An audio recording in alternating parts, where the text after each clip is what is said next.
ముఖ్యంగా చూసుకున్నట్లయితే ఖమ్మం, కరీంనగర్ అలాగే ఏ జిల్లాను కదిలించినా ఏ మండలాన్ని కదిలించినా ఇదే పరిస్థితి కనబడుతుంది. రైతాంగం చాలా తీవ్రంగా ఇబ్బంది పడుతున్నారు.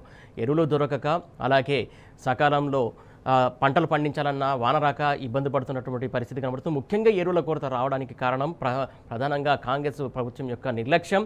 సకాలంలో టైంలో ఎరువులను తీసుకురావడం, సప్లై చేసుకోవడం అనేది చాలా విఫలమైందని చెప్పేసి ప్రతి ఒక్కరు చెప్తున్నటువంటి పరిస్థితి కనబడుతుంది. అలాగే ఇంకా వరంగల్ జిల్లాకు సంబంధించి అక్కడ తాజా పరిస్థితిని అందించడానికి మా కరెస్పాండెంట్ రవికాంత్ సిద్ధంగా ఉన్నారు. రవికాంత్, చెప్పండి, వరంగల్ జిల్లాలో కావచ్చు, హన్మకొండ కావచ్చు, ఆ పరిసర ప్రాంతాలు కావచ్చు, రైతులు పడుతున్నటువంటి కష్టాలు ఏంటి, ఎరువులు సప్లై సంబంధించి ఏమైనా అప్డేట్స్ ఏంటి అసలు?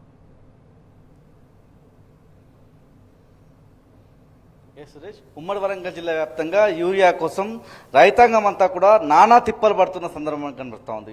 ఇటు వరంగల్ జిల్లాకు సంబంధించి మనం చూసినట్టయితే నర్సంపేట, నల్లబెల్లి, నెక్కొండకు సంబంధించినటువంటి మండలాలతో పాటు పర్వతగిరి, రాయపర్తి ఇలాంటి మండలాలకు సంబంధించినటువంటి రైతాంగం తీవ్రమైనటువంటి ఇబ్బందులు ఎదుర్కొంటున్నారు.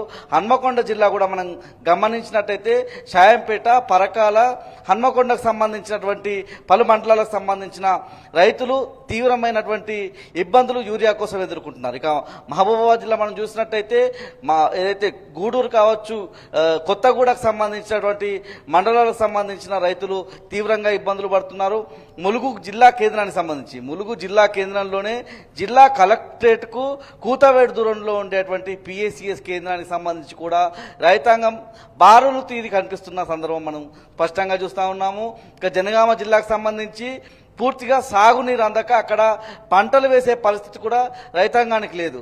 అంటే ఒకవైపు లోటు వర్షపాతం కారణంగా రైతులు ఒకవైపు ఇబ్బందులు ఎదుర్కొంటున్నారు, మరోవైపు యూరియా కోసం తెల్లవారుజామున 3-4 గంటల నుంచి, అంటే మండల కేంద్రానికి దగ్గరగా ఉన్న వాళ్ళు 5-6 గంటలకు వస్తే దూరంగా ఉన్నటువంటి ప్రాంతాలకు సంబంధించిన రైతులు ఆ మండల కేంద్రంలో ఉండే పిఎస్సిఎస్ కేంద్రం దగ్గరికి ఎరువులు ఎక్కడైతే విక్రయిస్తారో ఆ ప్రాంతానికి సంబంధించి దూరంగా ఉండే గ్రామాలకు సంబంధించినటువంటి రైతులు 3-4 గంటలకే మహిళా రైతులు వస్తూ ఉన్న సందర్భం స్పష్టంగా మనం గమనించాల్సి ఉంటుంది.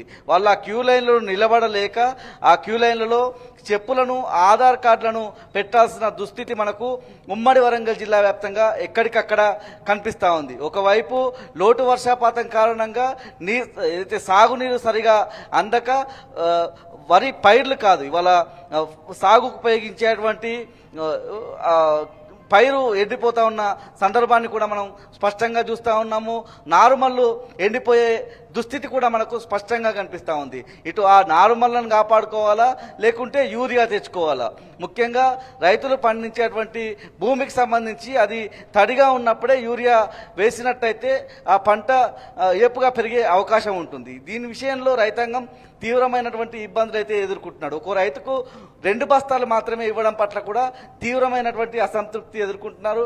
10 రోజుల నుంచి మేము పిఎస్సిఎస్ కేంద్రాల వద్దకు వచ్చినా కూడా మాకు సరిపడినంత యూరియా ఇవ్వడం లేదని వాళ్ళంతా కూడా వాపోతున్న పరిస్థితి కనిపిస్తూ ఉంది. 10 ఏళ్ల క్రితం బీఆర్ఎస్ సర్కారు రాకముందు, తెలంగాణ రాష్ట్రం ఏర్పడక ముందు ఏ విధమైనటువంటి పరిస్థితులు ఉండేవో, ప్రధానంగా ఉమ్మడి వరంగల్ జిల్లా వ్యాప్తంగా ఎక్కడికక్కడ క్యూ లైన్లలో చెప్పులు దర్శనం ఇచ్చే పరిస్థితి మళ్ళీ కనిపిస్తూ ఉన్నాయని రైతాంగం ఆవేదన వ్యక్తం చేస్తూ ఉన్నారు. రైతులు తీవ్రమైనటువంటి దుఃఖంలో ఉన్న సందర్భం కూడా మనకు స్పష్టంగా కనిపిస్తూ ఉంది. ఒకవైపు సాగునీరు అందించక రాష్ట్ర ప్రభుత్వం రైతాంగాన్ని ఇబ్బందులు పెడతా ఉంటే, మరోవైపు సరిపడినంత యూరియా ఇవ్వడంలోనూ తీవ్రమైనటువంటి ఇబ్బందులకైతే రైతాంగాన్ని గురి చేస్తూ ఉన్నారు. మరోవైపు ఈ యూరియా గురించి మనం అర్థం చేసుకుంటే పూర్తిగా 60% మార్క్ఫెడ్ ద్వారా 60% పిఎస్సిఎస్ కొనుగోలు కేంద్రాలకు సంబంధించి అందుతూ ఉంటాయి.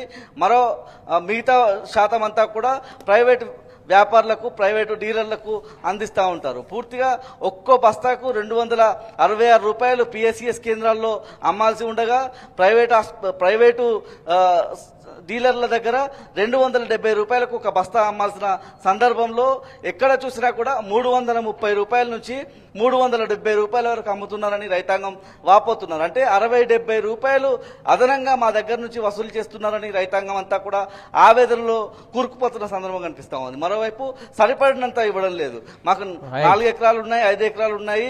ఒక ఎకరానికి సంబంధించి 2-3 బస్తాల యూరియా పట్టే అవకాశం ఉంటుంది. ఎన్ని రోజులు మేము చెప్పులు అరిగేలా కాళ్ళు అరిగేలా తిరగాల్సిన అవసరం ఉందని ప్రశ్నిస్తా ఉన్నారు. మరోవైపు నానో యూరియా అని మాకు అంటగడతా ఉన్నారని రైతాంగం ఆవేదన వ్యక్తం చేస్తా ఉన్నారు. 2 బస్తాలు కొన్నట్టయితే ఖచ్చితంగా 1/2 లీటరు నానో యూరియా కొనాలన్నటువంటి సూచన చేస్తా ఉన్నారు. ఖచ్చితంగా కొంటేనే ఆ 2 బస్తాలు ఇస్తామన్నటువంటి హుకుం జారీ చేస్తా ఉన్నారు. అంటే అక్కడ ఒక 250 రూపాయల వరకు రైతులు నష్టపోతా ఉన్నారు. ఇదేం కొర్రీలన్న విధంగా కూడా రైతాంగం తమ ఆవేదన రూపంలో తెలియజేస్తా ఉన్నారు. ఉమ్మడి వరంగల్ జిల్లా వ్యాప్తంగా యూరియా కొరత అయితే తీవ్రంగా ఉంది. Right, thank you Ravikanth, thank you లివిల్, thank you Venugopalarao, thank you Ravinder, thank you Sambasivarao. మొత్తానికి చూస్తున్నాం కదా, రైతుల పక్షాన బరాబర్ అడుగుతాం, బరాబర్ ప్రశ్నిస్తాం, బరాబర్ నిలదీస్తాం. రైతుల పక్షాన ఖచ్చితంగా సమస్యలు తీరేంత వరకు టీ న్యూస్ ప్రశ్నిస్తూనే ఉంటుంది, అడుగుతూనే ఉంటుంది.